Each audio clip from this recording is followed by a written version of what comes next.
Malam ini tanggal 28 Dzulqa'dah, kalau tidak salah di tanggalan laptop saya ini ya. Kita lanjutkan pengajian tafsir satu hari satu halaman, dan kita sudah sampai pada surah Al-Fajr, tepatnya pada halaman 593 dari Mushaf Al-Quran Al-Karim. A'udzu billahi as-sami'il 'alim minasy syaithanir rajim min hamzihi wa nafthihi wa nafthihi. Bismillahirrahmanirrahim.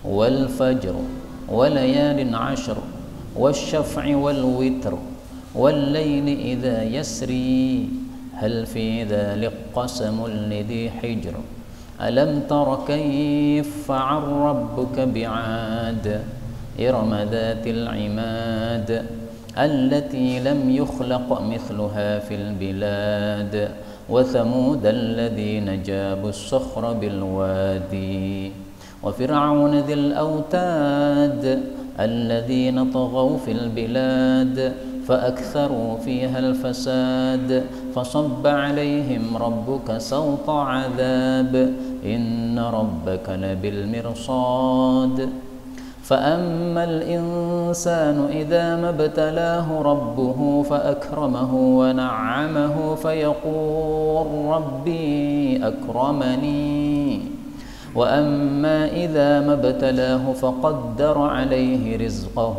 فيقول ربي أهانني كلا بل لا يكرمون اليتيم ولا يحضون على طعام المسكين ويأكلون التراث أكلا لما ويحبون المال حبا جما كلا إذا دكت الأرض دكا دكا وجاء ربك والملك صفا صفا وجيء يومئذ بجهنم يومئذ يتذكر الإنسان وأنى له الذكرى يقول يا ليتني قدمت لحياتي فيومئذ لا يعذب عذابه أحد ولا يوثق وثاقه أحد. Boleh juga فيومئذ لا يعذب عذابه أحد ولا يوثق وثاقه أحد يا أيتها النفس المطمئنة ارجعي إلى ربك راضية مرضية فادخلي في عبادي وادخلي جنتي. الحمد لله رب العالمين. اللهم ارحمنا بالقرآن آمين. Pada surat yang kita baca ini ada beberapa kata yang bisa dibaca dengan dua bacaan. Pertama pada ayat 3, wal witr, boleh juga dibaca wal watr sebagaimana biasanya. Yasr boleh juga dibaca yasri. Ini mirip dengan ayat yang ke-9, bil wadi ya, tinggal nambah ya saja. Karena memang ini asalnya itu wadi gitu. Kemudian ya-nya dihapus menjadi wad. Demikian juga tadi ya, yasri itu asalnya, tapi kemudian dihapus menjadi yasr supaya sama, ashr, witr, hijr. Jadi yang asli justru malah ada ya-nya. Kemudian ayat 15 sama juga ya, akramani ini asalnya, ahanani ini asalnya. Faqadara boleh ya, dua-duanya. Tukrimun yukrimun, tahaddun atau tahuddun atau yahuddun, malah tiga bacaan ini. Ta'kulun ya'kulun. Masya Allah, banyak sekali beberapa ayat yang bisa kita baca dengan dua bacaan, dan ini semuanya adalah qiraah yang mutawatirah yang sumbernya dari Sayyiduna Rasulullah sallallahu alaihi wa alihi wasallam. Adapun tafsirnya secara ringkas, Allah Subhanahu wa taala bersumpah dengan waktu-waktu, wal fajr demi waktu subuh, walayalin demi malam-malam ashrin yang 10, wasyaf'i demi yang genap, wal witri atau wal watri demi yang ganjil, wal laili demi malam, idza apabila yasri pergi, sara yasri itu berjalan maksudnya pergi. Kata Ibnu Katsir, Ini adalah Allah bersumpah dengan waktu-waktu ibadah dan juga ibadah itu sendiri. Al-fajr, waktu subuh, adalah waktu untuk sholat subuh. Kalau belum terbit fajar, belum boleh sholat subuh. Karena itu seringkali saya sampaikan di mana-mana, untuk sholat subuh paling aman kita undur qomatnya 20 menit dari jadwal adzan yang ada. Kenapa? Ahli falak berselisih pendapat. Apakah jadwal subuh yang tersebar itu termasuk yang di dinding masjid itu, apakah sudah benar ataukah kecepatan 20 menit? Nah, kalau betul pendapat yang mengatakan kecepatan 20 menit, berarti sholat subuh kita belum masuk waktu, tidak sah. Naudzubillah. Nah, maka untuk amannya, ya, untuk amannya saja, saya tidak mengatakan harus begitu, ya, tapi untuk amannya adalah kita ambil tadi. Walayalin asyr, malam-malam yang 10, yaitu 10 awal Dzulhijjah. Ini juga waktu ibadah. Karena kita disuruh perbanyak zikir kepada Allah pada 10 malam ini. Sebagaimana disebutkan dalam Al-Quran, وَاذْكُرُوا fi ayyamin ma'lumatin. Kalimat pasnya gimana? Oh, bukan وَاذْكُرُوا ya. وَيَذْكُرُوا اسْمَ fi ayyamin ma'lumatin. Surat Al-Hajj ayat 28. Dan mereka berzikir atau menyebut nama Allah pada hari-hari yang diketahui. Ini maksudnya adalah 10 awal Dzulhijjah. Maka takbiran itu mulainya bukan tanggal 9 Dzulhijjah.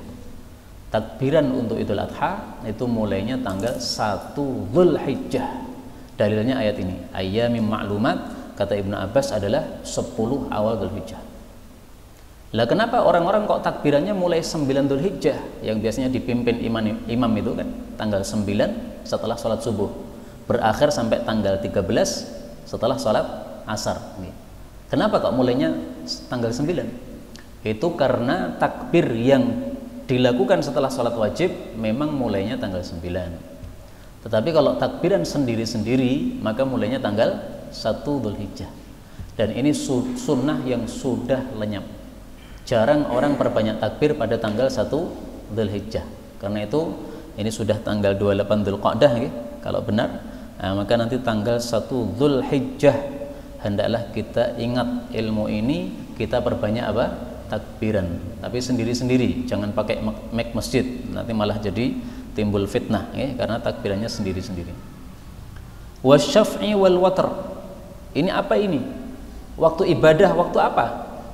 Asy-syafa' itu menurut tafsiran sebagian ulama itu adalah tanggal 10 Dzulhijjah, yaitu hari raya Idul Adha. Disebut genap karena 10 itu genap. Al-witr atau al-watr ini adalah hari Arafah. Disebut witir karena dia tanggal 9 Dzulhijjah. Dua hari ini adalah hari yang sangat mulia di hadapan Allah Subhanahu wa taala. Hari Arafah waktunya wukuf di Arafah. Tanggal 10 Dzulhijjah waktunya untuk apa? Menyembelih kurban. Nah, maka ini semuanya kata Ibnu Katsir, Allah bersumpah dengan waktu-waktu ibadah. Kalau Allah bersumpah dengan waktu-waktu ibadah, termasuk juga ibadah yang di dalamnya. Wal fajr, waktu subuh, termasuk salat subuh. Walayalin asyr, malam-malam 10, termasuk ibadah yang disunnahkan pada 10 malam ini. Wasyaf'i wal watr, tanggal 10 dan tanggal 9 Dzulhijjah, termasuk ibadah yang disyariatkan padanya. Wal laili, demi malam, idza yasri, apabila dia pergi. Nah, ibadah malam, salat tahajud, demikian juga salat maghrib itu di malam hari, salat isya di malam hari. Nah, ini semuanya waktu-waktu ibadah kepada Allah Subhanahu wa taala. Ini tafsiran menurut siapa? Ibnu Katsir. Ada lagi tafsiran yang lain. Ibnu Abbas mengatakan bahwasanya Allah witr.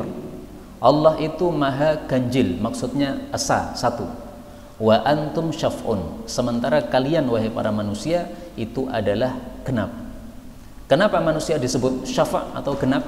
Karena manusia itu ada yang laki-laki, ada yang perempuan. Nah, maka berarti sepasang, isinya dua, ada lagi ada perempuan, maka ini genap. Kalau Allah ganjil, satu saja. Allah nggak punya istri, tidak punya anak. Kalau manusia punya istri, punya anak. Kemudian setelah itu, setelah Allah bersumpah dengan sumpah-sumpah ini, Allah mengatakan, hal, bukankah fi dzalika, dalam hal itu apa? Itu yang sudah disebutkan tadi semuanya. Qasamun, ada pelajaran lidhi hijr, bagi orang yang punya akal. Kita jawab, betul ya Allah, ada pelajaran bagi orang yang punya akal. Adanya waktu subuh, adanya malam hari, adanya malam pergi, itu semuanya adalah bukti kekuasaan Allah Subhanahu wa taala. Karena tidak mungkin alam semesta ini berjalan sendiri tanpa ada yang mengatur, nggak mungkin. Ada kapal berlayar, dia bisa belok kanan, bisa belok kiri. Kita tidak melihat ada nahkodanya, tapi kita yakin pasti ada yang nahkodanya. Karena tidak mungkin belok sendiri. Kita sering ketemu dengan mobil, tapi kacanya riben nggak kelihatan yang di dalam, okay? Tetapi kita yakin ini pasti ada sopirnya. Kenapa? Mobilnya berjalan. Nah, kalau mobil yang kecil berjalan saja kita yakin pasti ada yang ngatur, apalagi apa? Alam semesta.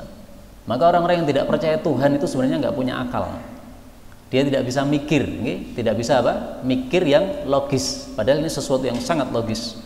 Maka di sini Allah bertanya, bukankah hal itu ada pelajaran? Kita jawab, ada ya Allah. Allah mengatakan, alam tara, bukankah engkau mengetahui kaifa fa'ala, bagaimana berbuat rabbuka, Rabbmu, yaitu Allah Subhanahu wa taala, bi'adin, kepada kaum 'Ad. Maksudnya disuruh mengambil pelajaran bagaimana kaum 'Ad dihancurkan oleh Allah Subhanahu wa taala. Kenapa kaum 'Ad dihancurkan oleh Allah? Karena dia mendustakan nabi mereka. Siapa nabinya kaum 'Ad? Wa ila 'adin akhahum Huda. Berarti Nabi Hud kaumnya 'Ad ini, okay? Nabinya kaum 'Ad ini. Nah, ini yang dimaksud kaum 'Ad ini adalah kaum 'Ad yang pertama, karena ada kaum 'Ad yang kedua, okay? Sebagaimana Allah Subhanahu wa taala sebutkan pada surah An-Najm, wa annahu ahlaka 'adanil ula, bahwasanya Allah telah menghancurkan kaum 'Ad yang pertama. Wa Thamuda, Allah juga menghancurkan kaum Thamud. Fama abqa, Allah tidak menyisakan, semuanya dihancurkan, mati ludes, nggak tersisa. Kaifa fa'ala rabbuk, bagaimana Allah berbuat terhadap kaum 'Ad? Diapakan kaum 'Ad? Disebutkan dalam ayat yang lain bahwa Allah kirim angin sorsor. Sorsor itu artinya apa? Sor itu artinya dingin, sor itu artinya keras suaranya. Jadi sorsor suaranya keras dan rasanya sangat dingin sekali. Kita kalau mendengar angin keras itu kan ketakutan, Pak. Angin kencang, hus nih, ketakutan kita. Apalagi ini kencang plus dinginnya bukan main. Yang dinginnya itu sampai menusuk ke tulang yang ada dalam tubuh kita. Biasanya kita kedinginan hanya kulitnya saja. Nah, ini dinginnya sampai nusuk tulang. Subhanallah. Inilah angin yang dikirimkan kepada kaum 'Ad. Sebagaimana Allah Subhanahu wa taala sebutkan pada ayat yang lain pada surah Al-Qamar, inna arsalna 'alaihim rihan sarsaran fi yaumin nahsim mustamir. Sesungguhnya kami telah kirim kepada mereka angin sorsor pada satu hari yang sial, yang berterus-terusan. Sial untuk mereka orang-orang kafir tadi. Kemudian Allah menjelaskan siapa kaum 'Ad itu. Kaum 'Ad adalah Iram, kaum Iram, Dzatil Imadi, yang memiliki tiang-tiang. Maksudnya mereka adalah orang-orang yang kuat-kuat, tinggi-tinggi, dibuktikan dengan rumahnya yang tiangnya tinggi-tinggi. Jadi yang dimaksud punya tiang ini maksudnya tiang yang tinggi-tinggi. Kalau ada rumah tiangnya tinggi, itu berarti penghuninya juga apa? Tinggi-tinggi. Kalau orangnya pendek-pendek kayak kita, rumahnya nggak usah tinggi-tinggi, udah cukup seperti ini ya, 3 meter atau berapa ini. Tapi zaman dulu mereka tinggi-tinggi badannya, dan kalau orang badannya tinggi mestinya badannya juga gede. Nah, maka kaum 'Ad ini memang terkenal mereka orang-orang yang sangat-sangat kuat, sehingga Allah mengatakan allati yang lam yukhlaq, belum pernah diciptakan mithluha, semisal kaum 'Ad tadi, fil biladi, di negara-negara yang lain. Jadi ini terkenalnya kaum 'Ad, badannya gede-gede, kemudian kekuatannya dahsyat-dahsyat. Bahkan mereka itu saking kuatnya mereka bangga atau sombong dengan sebab kekuatan mereka tersebut. Disebutkan oleh Allah pada surat yang lain, yaitu surat Fussilat, wa qalu man ashaddu minna quwwah. Mereka sampai mengatakan, siapa yang lebih kuat daripada kami, ya. Maksudnya mereka menganggap bahwa tidak ada yang lebih kuat daripada kami. Katanya ada Allah, kalau Allah punya kekuatan kirim siksa, ditantang oleh mereka. Maka Allah katakan, awalam yarau annallaha alladzi khalaqahum huwa asyaddu minhum quwwah. Apa mereka enggak ngerti kalau Allah yang menciptakan mereka itu jauh lebih kuat? Ya tentu saja. Karena mereka hanya ciptaan. Kalau tidak diciptakan tidak mungkin mereka muncul. Tentu saja yang menciptakan lebih kuat. Makanya Nabi Hud menasihati mereka, wazadakum fil khalqi bastah. Allah telah menambah kepada kalian dalam hal rupa, ya, dalam hal tubuh kalian itu ada bastah, ada tambahan nikmat, maksudnya kekuatan yang dahsyat. Badannya besar-besar, tegap-tegap, kemudian kekuatannya dahsyat-dahsyat. Nabi Hud mengatakan fadhkuru ala Allah la'allakum tuflihun. Ingatlah nikmat-nikmat Allah supaya kalian beruntung. Nah, maka kita ambil pelajaran dari sini, kalau kita mendapatkan nikmat Allah supaya tidak dicabut nikmatnya oleh Allah, hendaklah kita apa? Mensyukuri nikmat-nikmat tersebut. Nah, supaya kita mensyukuri nikmat Allah, salah satu nikmat adalah anggota tubuh kita ini, hendaklah kita setiap hari sholat duha minimal 2 rakaat. Nih. Karena sholat duha 2 rakaat ini kata Nabi SAW itu adalah sudah melakukan tugas mensyukuri ruas-ruas anggota tubuh kita yang jumlahnya 360 ruas. Ini semuanya nikmat Allah ini. Karena kalau tidak ada ruas-ruas ini kita susah, nggak bisa molet dan sebagainya kalau nggak ada ruas. Nah, maka ini nikmat harus disyukuri. Karena itu saya sarankan semuanya sholat duha 2 rakaat minimal. Jangan ditinggalkan meskipun itu hanya sholat sunnah. Karena sholat duha siapapun saya yakin bisa melakukan.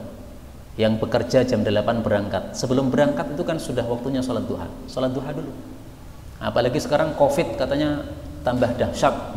Saya nggak ngerti kalau di sini COVID gimana, tapi konon tambah dahsyat. Bahkan salah satu pesantren di Jawa Timur, adik saya di sana, itu banyak santri-santri yang sakit akhirnya dikarantina, termasuk adik saya sendiri. Syafahumullah, mudah-mudahan Allah menyembuhkan mereka semuanya, amin ya rabbal alamin. Dan insya Allah nanti di akhir majelis saya ajak semuanya untuk mendoakan. Nah, maka kalau memang COVID betul-betul semakin merebak, maka sungguh sangat penting kita sebelum keluar rumah sholat 2 rakaat. Karena sebelum keluar rumah sholat 2 rakaat, kata Nabi SAW, bisa menjaga kita dari keburukan-keburukan. Nanti masuk rumah juga gitu, sholat lagi, sholat sunnah 2 rakaat. Panjenengan di sini pengajian, habis itu sholat isya, sampai di rumah paling bagus sholat sunnah 2 rakaat. Oh, saya sudah sholat sunnah di masjid, meskipun sudah sholat sunnah di masjid, sampai rumah tetap masih disunahkan sholat sunnah 2 rakaat. Sholat sunnah apa itu? Ya sholat sunnah masuk rumah. Apakah ada? Ada, hadisnya sahih, sering kita tampilkan. Jadi termasuk sholat sunnah yang dilalaikan orang, sholat sunnah ketika keluar rumah dan juga ketika masuk rumah. Kembali ke sini, Allah mengatakan wa Thamuda, dan kaum Thamud alladzina jabu, yang mereka itu melobangi as-sokhra, bebatuan, bil wadi, di lembah. Yang dimaksud bebatuan ini apa ini? Ternyata Allah jawab pada ayat yang lain. Allah mengatakan wa tanhituna minal jibali buyutan farihin, kalian itu memahat gunung-gunung menjadi rumah-rumah dalam keadaan cerdas. Farihin itu tafsirnya diperselisihkan, tapi salah satu tafsiran mengatakan farihin itu cerdas, jadi cerdas dalam memahat. Nah, maka peninggalan dari pahatan mereka sampai sekarang itu masih ada. Sangat indah sekali pahatan mereka, menunjukkan mereka memang ahli di dalam memahat ini. Nah, bayangkan yang dipahat itu gunung, Pak. Ini kalau tidak punya kekuatan besar nggak mungkin bisa. Zaman dulu belum ada alat-alat canggih. Alatnya paling besi sama tangan saja. Kalau tidak punya kekuatan besar, tidak mungkin bisa melubangi gunung. Nah, kalau sekarang bisa melubangi gunung, ya sesuatu yang wajar, karena alat-alat besar sudah bisa diciptakan oleh manusia. Termasuk gunung-gunung di kota Madinah itu banyak yang dibikin lubang-lubang, terowongan. Nah, itu wajar kalau begitu zaman sekarang. Zaman dulu mereka ini belum punya peralatan yang canggih. Allah mengatakan wa fir'auna, dan Fir'aun, dzil autad, yang memiliki pasak-pasak. Yang dimaksud pasak ini adalah tentara-tentara. Karena tentara itu merupakan pasak bagi negara. Kalau negara tidak punya tentara, maka dia akan menjadi lemah. Sehingga dia seperti pasak atau seperti patok-patok yang menguatkan. Kemah tidak ada pasaknya, nggak ada patoknya, ya pasti akan ambruk. Nah, demikian juga negara tidak punya pasukan-pasukan ini tidak akan bisa kuat. Ini salah satu tafsir ya yang terkenal. Ada juga tafsiran yang mengatakan bahwa Fir'aun ini biasa membuat pasak-pasak untuk mengikat orang-orang yang beriman kepada Allah Subhanahu wa taala. tangannya 2 diikat, kakinya 2 diikat. Pasaknya dari besi. Kemudian digebuki, disiksa. Disuruh untuk kafir kepada Allah Subhanahu wa taala, disuruh iman kepada Firaun. Kalau tidak mau, gebuki lagi sampai mati. Kadang-kadang juga dibikin pasak ini diikat pada onta misalnya. Nah, onta satu suruh berjalan ke utara, satunya disuruh berjalan ke selatan. Nah, akhirnya tertarik ini tubuh ini, remuk kayak begini. Nah, ini pasak-pasak yang dibuat oleh Firaun untuk menyiksa para muslimin, termasuk istrinya Firaun, dipasak sendiri oleh Firaun.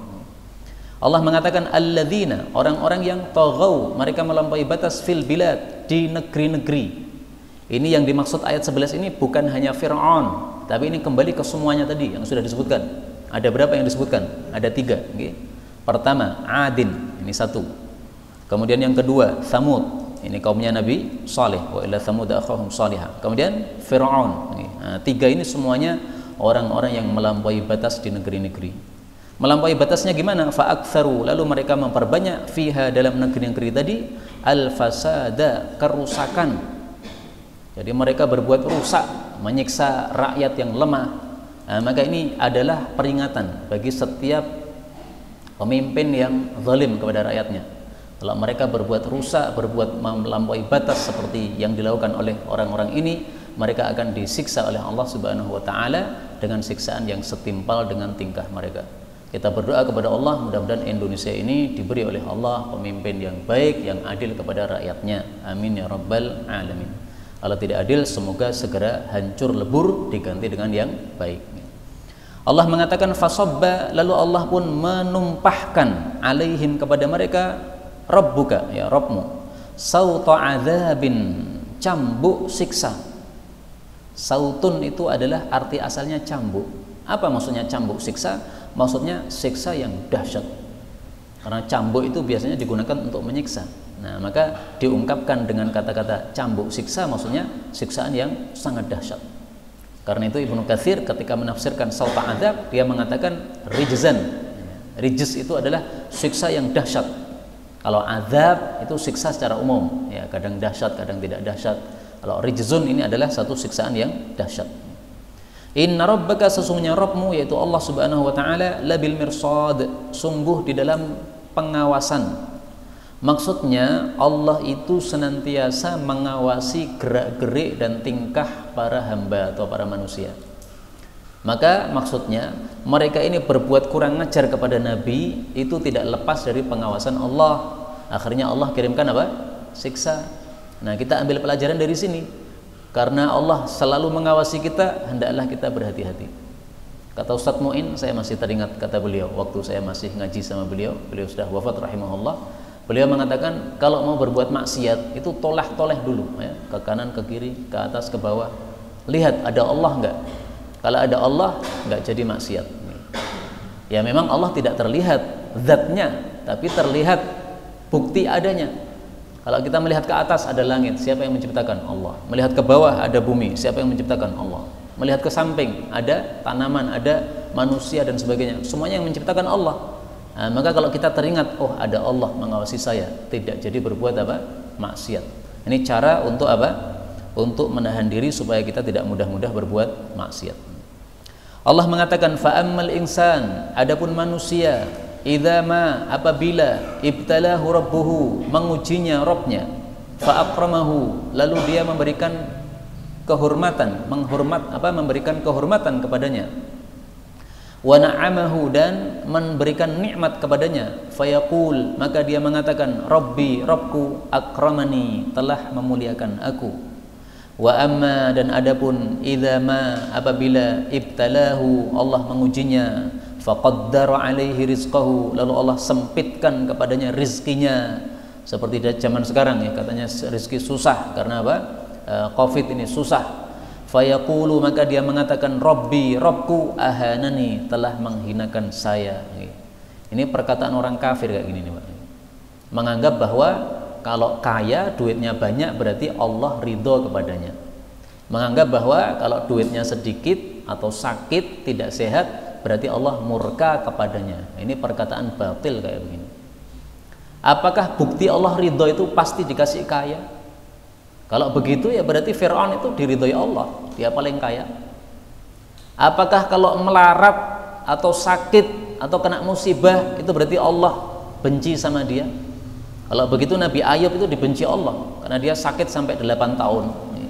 Kalau begitu Nabi Muhammad SAW paling dibenci Allah karena beliau berkali-kali kelaparan sampai pernah mengikat perutnya dengan apa? Dengan batu, ya, kelaparan. 2 bulan tidak masak apa-apa. Masa kita kuat 2 bulan tidak masak apa-apa? Makannya cuma kurma sama air putih. Nabi SAW. Subhanallah. Nah, maka ini perkataan batil, ini yang ngomong kayak gini pasti orang kafir, nggak paham. Okay? Orang paham nggak mungkin ngomong begini. Okay? Karena Allah itu buktinya memberikan kepada siapapun dari hambanya, baik yang dicintai maupun yang tidak dicintai. Orang kafir dikasih, orang muslim juga dikasih. Dan Allah itu menyempitkan rezeki kepada siapapun, baik itu muslim maupun kafir. Kadang-kadang disempitkan rezekinya.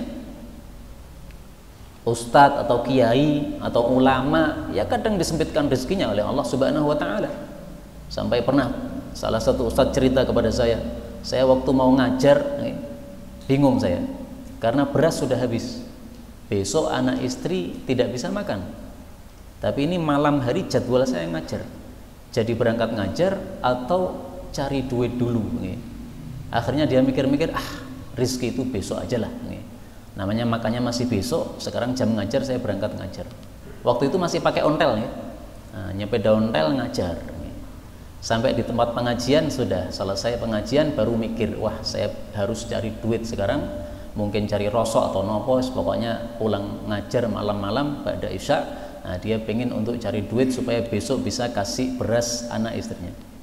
Ternyata keluar dari pengajian, di sepedanya ada sesuatu yang dicantolkan. Nah, katanya ini beras habis panen Pak Ustadz, ini dapat rezeki maka kita bagi. Masya Allah. Jadi orang kalau yakin kepada Allah Subhanahu wa Ta'ala akan apa? Diberi rezeki oleh Allah Subhanahu wa Ta'ala. Nah, kayak gini pemikiran yang benar, bahwasanya orang muslim, orang kafir semuanya akan diuji oleh Allah. Hanya bedanya kalau orang kafir tidak ridho dengan ujian. Kalau orang muslim pasti ridho dengan ujian dari Allah Subhanahu wa Ta'ala. Mati karena Covid, ya gwen, nggak ada masalah. Orang itu ujian dari Allah Subhanahu wa Ta'ala. Kita disuruh untuk apa? Terima dengan ujian yang diberikan oleh Allah Subhanahu wa Ta'ala. Siap mati dari enggak? Siap kena Covid bukan? Siap, tapi mudah-mudahan tidak kena. Amin ya robbal alamin. Nggih kena betul napa-napa tapi menteles nih. Karena yang penting kan sehatnya toh. Mau tidak kena tapi tidak sehat nggih padha mawon. Nah, maka kita disuruh oleh Nabi itu minta sejahtera kepada Allah Subhanahu wa Ta'ala. Baik, kembali ke sini. Allah setelah menceritakan perkataan batil ini, Allah mengatakan kalla, sekali-kali tidak, dibantah oleh Allah. Tidak begitu, enggak benar. Bal bahkan la yukrimuna, mereka tidak memuliakan al yatim, anak yatim. Wala yahudduna, dan mereka tidak menghasung ala ta'amil miskin, untuk memberi makan orang miskin. Wa ya'kuluna turatha, dan mereka makan warisan aklal lamma, dengan makan yang dahsyat. Wa yuhibbunal mala, dan mereka mencintai harta hubban jamma, dengan cinta yang banyak. Ini semuanya pengingkaran Allah kepada orang-orang kafir yang mengatakan perkataan-perkataan seperti itu tadi. Ini kalau kita baca la yukrimun. Kalau kita baca la tukrimun, kalian tidak memuliakan anak yatim. Nah, berarti kalian ini, kita umat Islam kena juga. Kalian wahai umat Islam, tidak hanya orang kafir saja nih. Kalian tidak memuliakan anak yatim. Kalian tidak menghasung untuk memberi makan orang miskin. Kalian memakan harta warisan dengan makan yang dahsyat. Kalian mencintai harta dengan cinta yang banyak. Ini teguran untuk kita umat Islam juga. Karena itu mari kita lihat apakah kita termasuk orang-orang ini atau tidak. Kalau kita termasuk orang-orang ini, maka hendaklah kita memperbaiki diri. Pertama, tidak memuliakan anak yatim. Kata Ibnu Katsir, ini mengandung perintah untuk memuliakan anak yatim. Memang kalimatnya bukan kalimat perintah, tapi kata beliau mengandung perintah memuliakan anak yatim. Bagaimana memuliakan anak yatim? Ya, kita rawat seolah-olah itu adalah anak kita sendiri. Kalau lapar dikasih makan, kalau tidak ada kafilnya maka hendaklah kita menjadi kafilnya. Sebagaimana sabda Nabi SAW, ana wa kafilul yatimi fil jannati kahataini Kata Nabi, saya bersama orang yang mengkafil anak yatim itu seperti dua ini di dalam surga nanti. Sambil beliau nunjuk jari tengah sama jari telunjuk. Artinya nanti dekat sekali hubungannya dengan Nabi Muhammad SAW di surga, di jannah. Hadits riwayat Bukhari. Nah, karena itu kalau bisa kita merawat anak yatim, mengambil anak yatim kita jadikan anak angkat kita, sesuatu yang bagus. Terutama orang-orang yang belum dikaruniai anak. Terutama orang-orang yang apa? Belum dikaruniai anak. Jangan hanya ngambil anak begitu saja. Paling bagus ambil anak yatim, supaya kita sekaligus mengamalkan hadis Nabi Muhammad sallallahu alaihi wasallam. Kalian tidak menghasung untuk memberi makan kepada orang miskin. Ini berarti perintah untuk ngasih makan orang miskin. Derajatnya cepat sekali tinggi. Beri makan itu apa contohnya? Kasih beras. Contohnya apa? Kasih roti, kasih makanan, minuman di pengajian. Ini beri makan. Okay? Ini derajatnya tinggi sekali. Dalilnya apa? Rasul sallallahu alaihi wasallam bersabda, "Wad darajatu." Adapun derajat-derajat yang tinggi itu adalah ifsya'us salam, menyebarkan salam. Kalau ketemu orang salam. Saya merasa heran, sebagian orang itu pelit salam. Pelitnya gimana? Ketika melewati orang tidak mau salam, menengtok. Mestinya yang lewat itu yang salam. Misalnya kita naik sepeda, okay? Kemudian kita melewati tetangga kita. Nah, maka ketika kita melewati itu kita salam, bukan yang jalan itu yang salam, okay? Kita yang salam. Okay? Nah, kalau kita lagi sibuk, misalnya lagi nelpon yang nggak salam nggak wajib, tapi lagi longgar, nggak ada masalah apa-apa, tiba-tiba melewati saja seolah-olah melewati tebok. Nah, ini tidak sesuai dengan sunnah Rasul sallallahu alaihi wasallam. Yang kedua, it'amut ta'am, memberi makan. Ini derajatnya tinggi. Wassalatu bil-laili wan-nasu niyam, salat malam ketika orang-orang tidur. Ini derajatnya tinggi. Jadi supaya derajatnya tinggi, maksudnya nanti kalau masuk surga itu surganya yang tinggi. Nah, itu kuncinya ini. Sebarkan salam, kasih makan, salat malam. Mudah nggih insyaallah nggih. Salam mudahnya, susahnya apa? Menyebarkan salam. Assalamualaikum, assalamualaikum. Rasulullah Shallallahu Alaihi Wasallam memberikan aturan bagaimana ngasih makan kepada orang miskin. Beliau mengatakan, la tut'imul masakin, jangan kasih makan orang miskin mimma la ta'kulun, sesuatu yang kalian tidak mau memakan. Nasi sudah hampir basi, kita nggak mau makan, kasihkan orang miskin. Ini melecehkan orang miskin kayak begini. Selain melecehkan juga tidak punya rasa kasihan. Ini orang miskin sudah lama kasihan, kamu tambahi kasihan lagi, dikasih makan nasi basi. Nah, maka sesuatu yang kita tidak mau jangan diberikan kepada orang miskin. Tidak maunya dengan sebab sudah jelek makanan itu, bukan karena suatu sebab yang lain. Kalau seperti saya misalnya nggak senang ikan, nah saya nggak senang ikan, saya kasihkan orang miskin ikan ini nggak ada masalah. Ikan sesuatu yang lezat. Saya nggak senangnya karena amisnya saja, bukan termasuk yang di sini yang dilarang. Ini hadits riwayat Ahmad sahih. Makan warisan dengan makan yang dahsyat, maksudnya adat jahiliyah. Mereka tidak ngasih warisan kecuali laki-laki dewasa. Syarat pertama dia harus laki-laki, berarti perempuan nggak dapat warisan.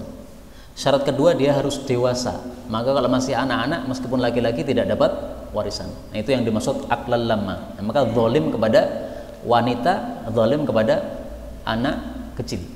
Mereka mengatakan tidak berhak dapat warisan kecuali yang bisa bawa pedang di atas kuda, bisa perang. Karena zaman dulu mereka suka perang, orang-orang Arab itu. Nah, maka Allah tegur di sini, kalian makan warisan dengan makan yang dahsyat. Kalian mencintai harta dengan cinta yang banyak. Bukankah kita semuanya cinta harta? Buktinya kalau uang kita jatuh 100.000, kira-kira kita turun dari motor napa lanjut? Allah kur 100, napa pasti turun? Pasti turun gitu. Karena mencintai harta. Nah, tapi yang dimaksud mencintai dengan cinta yang banyak ini maksudnya adalah cinta yang banyak, yang fahish, yang apa namanya? Yang fahish niku napa nggih? Keterlaluan, yang berlebihan. Jadi kalau hanya cinta saja semua manusia cinta harta. Tapi yang ditegur oleh Allah Subhanahu wa taala ini cinta yang berlebihan. Yang misalnya seseorang saking cintanya kepada harta sehingga dia meninggalkan kewajiban. Adzan masih tetap sibuk di warungnya padahal dia laki-laki. Laki-laki kan wajib. untuk mendatangi sholat jamaah. Kalau perempuan silahkan lanjutkan, nggak ada masalah, tetapi segera untuk sholat, karena sholatnya tetap harus di awal waktu, jangan di akhir waktu gara-gara dagangan.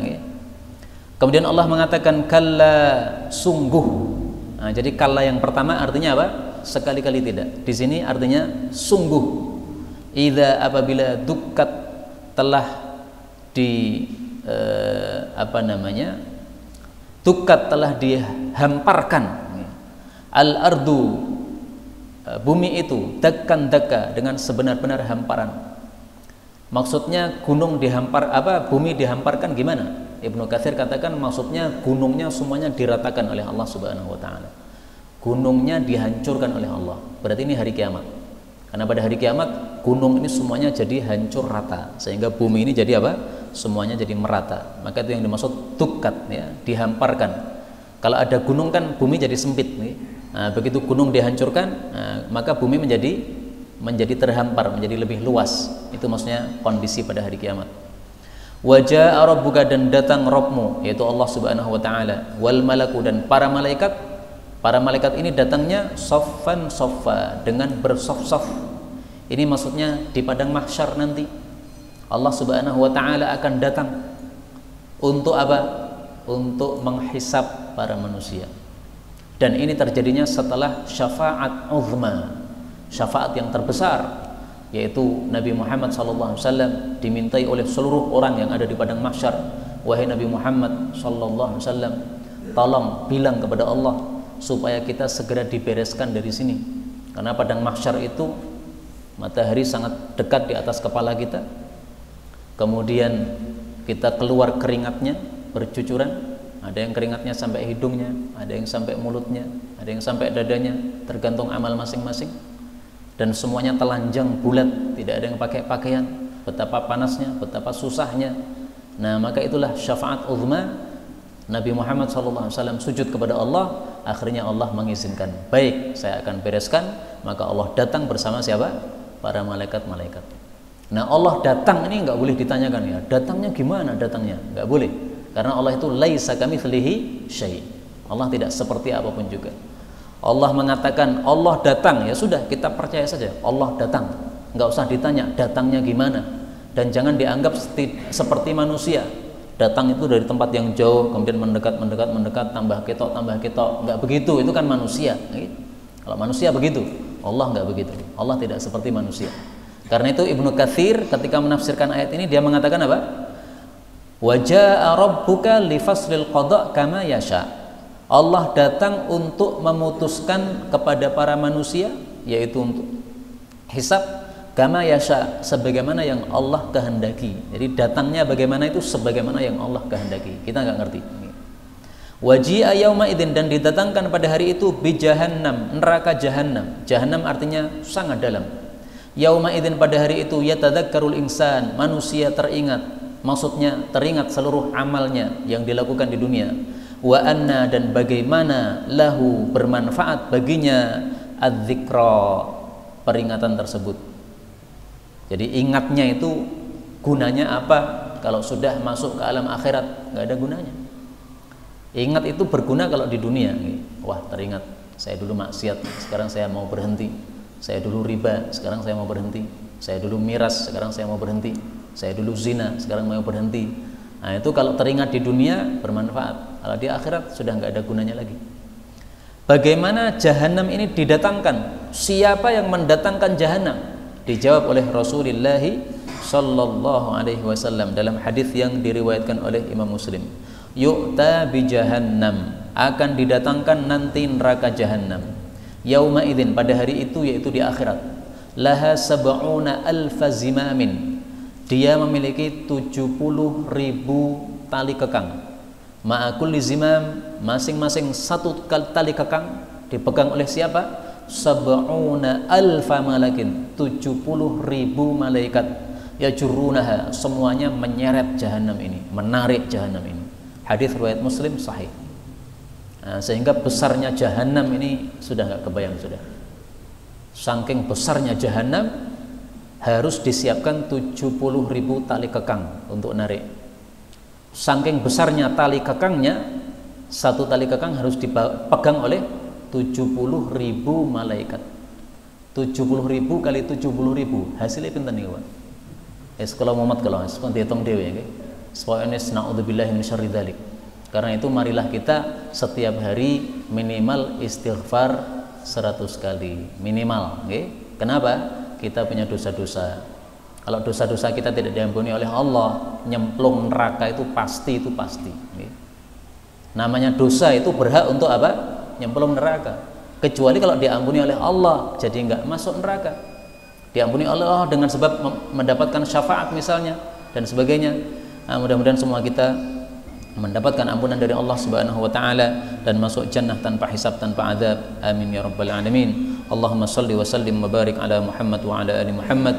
Allahumma inna nas'aluka bismikal a'zam wasmikal akbar an tashfiya mardana wa mardal muslimin. Nas'alullaha al-'azim rabbal 'arsyil 'azim ay yashfiyahum. Nas'alullaha al-'azim rabbal 'arsyil 'azim ay yashfiyahum. Nas'alullaha al-'azim rabbal 'arsyil 'azim ay yashfiyahum. Nas'alullaha al-'azim rabbal 'arsyil 'azim ay yashfiyahum. Nas'alullaha al-'azim rabbal 'arsyil 'azim ay yashfiyahum.